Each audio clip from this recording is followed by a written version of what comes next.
In this video, we're going to go over what is branding, how it's important, and why it's different than other type of marketing strategies. Let's get into it. Your brand is how you create a unique identity, an impression on the service, business, or product that you provide to the minds of your customers. It involves consistently communicating the values and the personality of your company so that your customers choose you over other competitors. Whether you realize the definition or not, you experience branding every single day.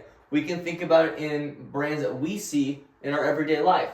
If we take Nike, and I need to buy some shoes. If I see Nike versus a brand that my friend started a week ago, let's call it Super Shoes, and I have $150 and I need to buy quality shoes.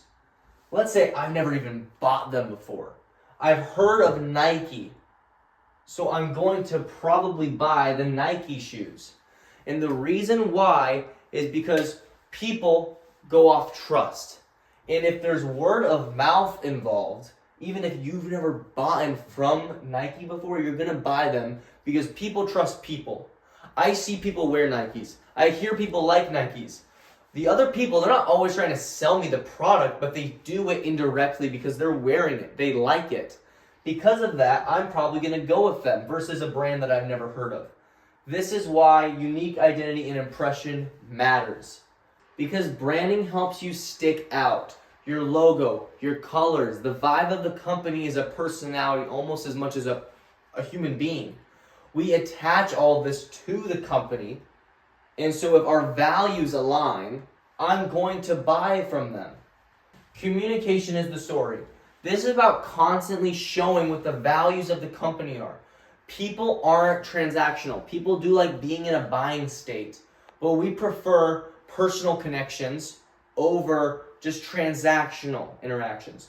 To give an example, if Nike makes a new shoe, this brand new shoe, right? And it's actually really crappy. It's a terrible shoe. It's going to fall apart within a week. And they make it for $100. Super Shoes, no one's ever heard of, makes a shoe for $150, but it's actually the best quality shoe in the world. Initially, what shoe are people going to buy? They're going to buy the Nike shoe because they know Nike. They're going to buy, obviously in the future, they're going to keep in mind the last shoe was terrible. They might try the Super Shoe.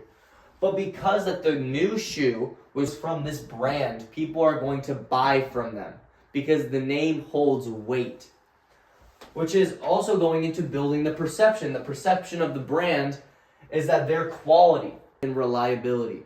You need constant communication showing your values. You're reminding them that your brand exists. That's why Nike and all these other brands pay for ads. They have their logos out so people see them, and it's constantly reminding them that their brand exists. And now that people know that their brands exist, they're going to buy from them. And we get fostering loyalty.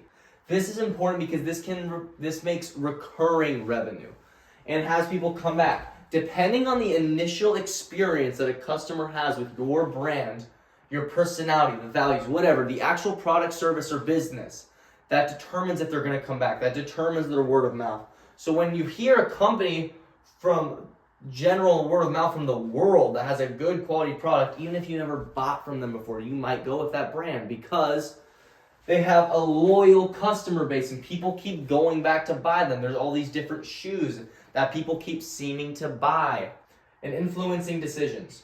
This goes back to the very first example I gave to you. If you have never bought a Nike shoe before and you hear of these Super Shoes, which shoe are you going to buy? You'll buy the Nike one most likely because you hear from everyone else the quality. And because of that, you'll buy the shoe. It's that powerful, guys. We buy things based off what we hear because other people are walking reviews to us. They're not trying to constantly sell the shoes, so we go off what they say.